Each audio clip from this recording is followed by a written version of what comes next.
What's up, guys? Welcome to the channel. Today we're going to be going over some draft tips, sticking with our redraft things. I got Andy back here with us, and we're going to be going over some beginner tips or things we wish we knew when we started. Just some things that can give you the edge in your draft. If you haven't been to the channel before, hit like, hit subscribe if you like what you see later on in the video. I really appreciate it. And definitely shoot us some comments asking us about our tips, things if you want more in-depth information. But Andy, thanks for joining us.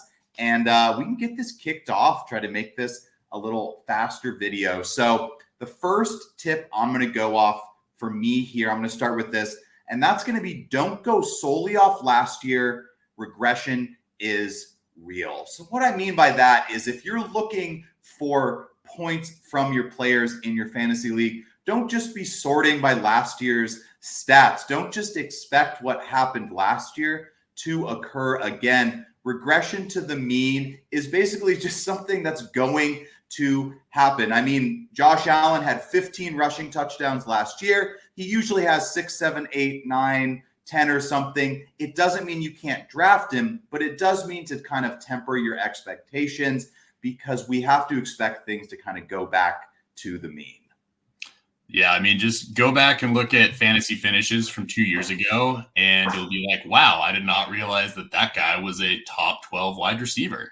And if you drafted him high the next year, probably not a good year for you. Exactly. I mean, if you're going to base your stuff, yes, there are some commonalities year over year. We know the Chiefs are going to be good, but no one saw the Texans coming. And if you had based your entire draft plan on avoiding Texans, you would have had none of them. So sometimes you just kind of got to look forward instead of looking backward. But now we're going to go to Andy's first draft tip here on the bottom. I like the little Texas accent that came out there with Texas. Mm-hmm. So my first tip is be water, which means don't go into your draft with a set strategy. Like I'm going to take a running back in round 1, and then I'm going to take 2 wide receivers, and then I'm going to take my tight end. Just go with the flow of the draft. If a bunch of running backs are going off the board in early round 1, then there's probably lots of great wide receivers there for you, and follow that through your first few rounds. You can always fill out holes in your roster a little bit later on in the draft, but grab the value when it's there. So to quote Bruce Lee, be water, my friend. Yeah, and just take value when it falls to you. That's like it. Do not reach on things. Take the best player there in the first couple rounds and build your team from there. So my second tip, and this is one I actually think is very, very important, even though it seems very simple, and that's late season matters more than early on. And what I mean by that is as much as we all want to be the 1 seed, the 2 seed, the 3 seed in a redraft league, being the best team the first 5 weeks of the year does not win you any championships. You need your team to be peaking at the end of the year. And sometimes that can mean going after guys that may grow later in the season, or picking up that guy off the waiver wire that's hurt and playing the advantage there. And just don't be too worried early on. I can't tell you, and I know Andy is one this way as well, times where I snuck in as the 6th seed because I won 5 games in a row, and then all of a sudden your team is just unstoppable because you waiver wired David Johnson and your early season guys went back to kind of off their rough start and turned into the players we thought they were going to be. Oh yeah, one of my favorite championships. I was 2-6-1, tied for last place, and won out the rest of the season. Thank you, Lamar Jackson and Mark Andrews. So it can happen. 100%. So next, Andy, what's your next tip here? So this one, know your league. So in a work league that I used to play in, quarterbacks would always go early. Guys were super hungry for quarterbacks. They would start taking backups early. I mean, there were some drafts where half the team has a backup quarterback, and I'm sitting there like I haven't even taken one yet just because there are so many good players falling to me. So it's a little bit of a balance where once all those quarterbacks were going, you know, I was getting great running backs, great wide receivers. Like the rest of my roster was stacked, but there also comes a point where you're going to be grossed out with who you're starting if everybody is jumping on one position super early. So kind of know where that break is, and you probably will have to grab somebody a little bit ahead of ADP, but by then your roster's already looking great with everybody who fell to you. And also know your league settings too. If you're playing in a PPR league versus standard, it's going to change the value of certain players. Like Derrick Henry is a lot more valuable in a non-PPR league. And then, I probably want to flex a wide receiver in a PPR league because they're going to catch more passes. So know your league settings and know your league mates. Yeah, and this is kind of one of those strategies that even though it's like one of the shortest and broadest strategies we're going to talk about today, it only gets more advanced the longer you've been in a league. I mean, I've been in leagues now for, like 10, 15 years, and I get to certain draft picks, and I was like, well, I know this dude's taking Derrick Henry because he always takes him. And like paying attention to that stuff does help because it's just more information to go off that if you didn't have that information a couple years ago, you could kind of just be a little better. And kind of just to expand on that point, one of my next tips here is going to be, what are your strengths? And to know your strengths in any given league. For example, I know for me personally that I have a pretty good hit rate on mid-round wide receivers or adding waiver wire guys early in the season that are starting caliber wide receivers, tight ends, quarterbacks, whatever you want to call them. And so for that reason, I do really highly value getting a stud running back early in the draft. Or another thing for me personally is that I trust my ability to trade, and it can really influence how you draft, kind of going along with Andy's B water strategy. Take the value, and if you know you can trade as one of your strengths, don't be afraid to just take the value and then trade those players away. Now, that may be for me personally. Maybe you're not a good trader, and so you need to load up on depth and handcuff your players because you're not going to be playing that wire as efficiently as other guys. And this strategy can kind of be really individualized to any person, but really sit down, write down what you're good at in fantasy football and what your weaknesses are, and lean into your strengths. Yeah, I think that's something great. The last two tips, it's know your league and everything around you, but then knowing yourself is just as important too. Coming up next, pay attention to the whole draft board.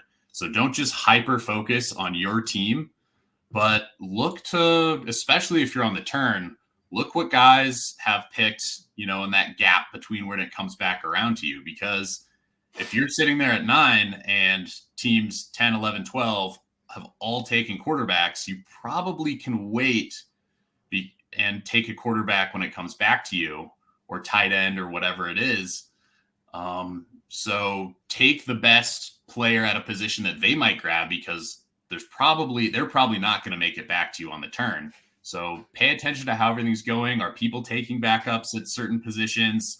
Really don't hyper fixate on your team. Yeah, and this can be very good too to kind of combine it with something I know Andy and I talk about in a lot of our videos. And that's having your players in tiers, and you use this strategy that Andy's telling you about, paying attention to the draft board with your tiers. If there's 7 picks in between your 3rd round pick and your 4th round pick, but you have 6 wide receivers in a tier and only 1 running back left in a tier, that's kind of telling you the answer of the player you should target, because most likely if you're paying attention to the draft board, one of those wide receivers is going to swing back around to you. So my next tip here is, after your core, and we can call your core, kind of your starting running backs and wide receivers, after your core, upside is all that matters. And that's something that I'm going to talk about with this point. It's something I'm going to delve into a little more with my next point as well. And that's going to be, to win your fantasy football league, you don't need to be the 5th best team or the 4th best team. You got to be the 1st best team. And so sometimes that means taking risks on players. Wide receiver 48 on any given season does not help you win a championship. So you need to shoot for players that can be a starter or a starting flex player from your team. Let's say top 36 wide receivers, top 24 to 30 running backs, but you need to hit on those guys. As much as, some quality targets, 3 or 4 targets a game may seem like a safe option, you're not going to beat anyone with that strategy. So you have to shoot for the moon. And this actually is going to really go well into Andy's next point as to one of those players where you can kind of attack that upside? Yeah, so this is a big one. Even the best rookies can sometimes take a few games to both earn the trust of their coaches, earn the trust of their quarterback, and get more snaps on the field.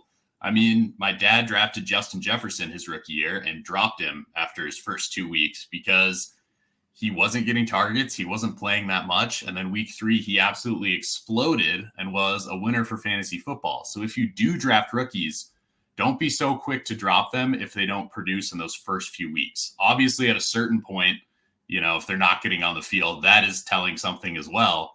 But, give them a little bit more grace than you would with the veteran guys.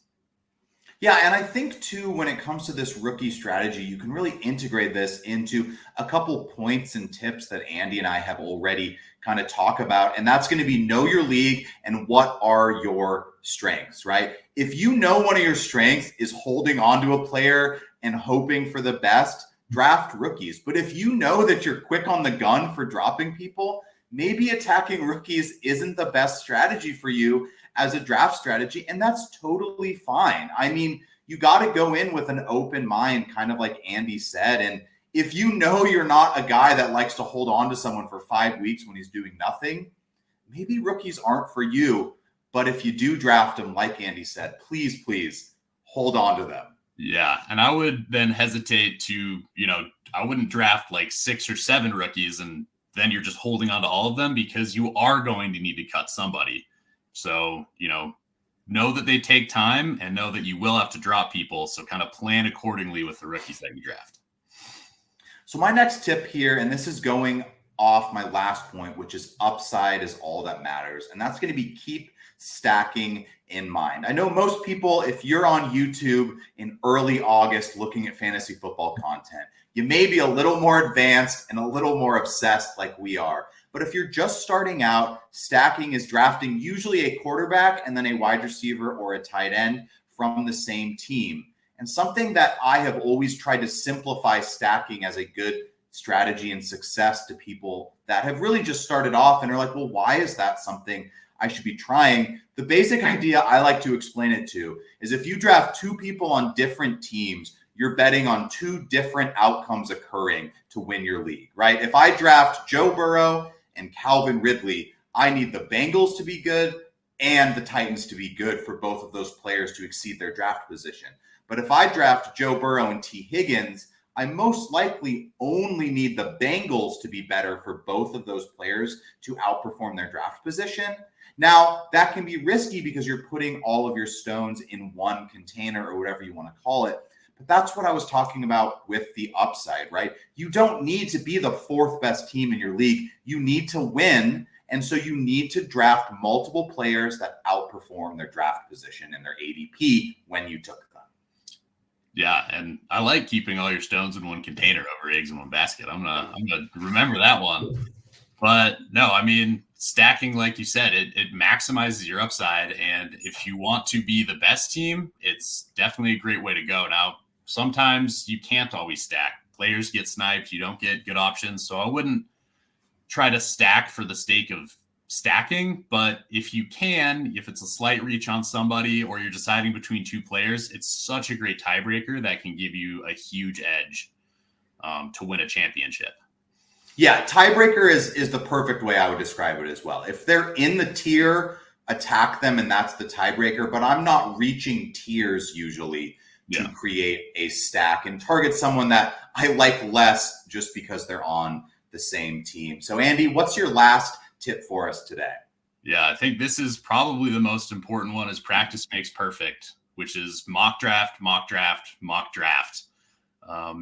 Get a feeling for who's going to be available at different draft positions and test out different strategies. What happens if I start out 3 wide receivers or 4 wide receivers? How do I feel about the rest of my team? What happens if I take a tight end really early or a quarterback early or go RB heavy? And just see what you like about different rosters and don't like. And then when it comes to draft time, live drafts never go how mock drafts go. Everybody's got their own opinion on players, their own rankings, and you're not going to be surprised or put into a state of, oh no, what do I do? They took the guy that I wanted to take like way before he should have gone. I don't know what to do. And you panic pick somebody that you might not really like or might not want on your team. So you'll be prepared. You can be calm and cool during your draft and build a team that you're going to like at the end of the day. Yeah, 100%. And something that I'm going to pitch to people, if you didn't know this tool existed, I am not sponsored by these people in any way or form, but I might even link this down in the bio if you guys are curious. But head over to Fantasy Pros and check out their draft wizard. It basically is a slightly more accurate mock draft, and it goes so fast. And they even have an app you can put on your phone. I remember when I used to take the bus to work, I would do mock drafts on my phone on the little draft wizard, and you can just like continuously do them. They take like minutes, and they also give you little suggestions and tools. And I think it's a very good tool to kind of use if you're just starting out and trying to get the reps at mock drafting, if you're just totally over hearing the sleeper noise go off on your phone all day about mock drafts. But my last tip today, and this is a joint tip from both Andy and I, drinking and drafting is an advanced technique. Now, not what I'm saying is you can't drink and have a fun time when you're drafting, but maybe don't take 3 or 4 shots before you draft. Start taking those shots a couple rounds into the draft at least, or until you've got some mock drafts and some years of experience under your belt. But with that being said, fantasy football is about fun, and you should do what is the most fun for you. If you have a blast at the draft and you don't care about the outcome of your league, I say go for it. Yeah, just make sure that when you're looking at the draft board, you shouldn't be seeing 3 different draft boards that are all kind of blurry and moving around. That's how you wind up taking defenses and kickers in rounds 10 and 11 and wake up the next morning with a hangover and a very hungover looking team. If you constantly find yourself saying, oh, that guy already went, I feel like you need to be paying more attention to the draft board. But Andy, thanks for joining me on giving us some just tips for your draft in general. Can't wait to get Andy on again. If you guys haven't, check out some of the last couple videos Andy's been on. I'll have those linked down in our bio. But Andy, thank you for joining us. Thanks, man. And we will catch you guys soon, the rest of August. Let's win you those leagues.